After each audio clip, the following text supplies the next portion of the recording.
जत तालुक्यातील पाणी टंचाई, म्हैसाळ उपसा सिंचन योजनेचं आवर्तन, शेतीसाठी दिवसा वीज पुरवठा, जनावरांसाठी चारा पाणी, स्मार्ट मीटरची सक्ती, अवैध धंदे आणि महसूल विभागातील कारभार अशा विविध प्रश्नांवर आज महाराणा प्रताप चौक जत येथे सर्वपक्षीय रास्ता रोको आंदोलन करण्यात आलं.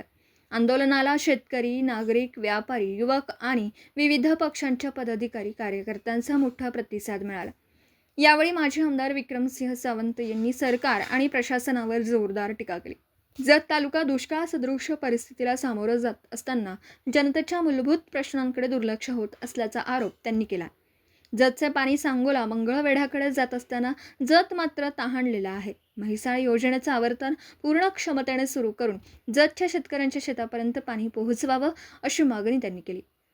आंदोलनादरम्यान पोलीस प्रशासनाच्या कार्यवाहीवरून सावंत आणि पोलिसांमध्ये शाब्दिक वादही झाला. तसेच पोलीस आणि महसूल विभागाच्या कारभाराबाबत गंभीर आरोप करत निष्पक्ष चौकशीची मागणी करण्यात आली. पाणी टंचाईग्रस्त गावांना टँकरने पाणी, जनावरांसाठी चारा पाणी, दिवसा वीज पुरवठा, स्मार्ट मीटरची सक्ती रद्द करणं आणि अवैध धंदे बंद करण्यासह विविध मागण्या यावेळी करण्यात आल्या. जनतेच्या प्रश्नांवर तातडीने निर्णय न घेतल्यास यापुढे अधिक तीव्र जनआंदोलन उभारण्याचा इशारा विक्रमसिंह सावंत यांनी दिला. पत्रकार राजेंद्र शिंदे, झी न्यूज.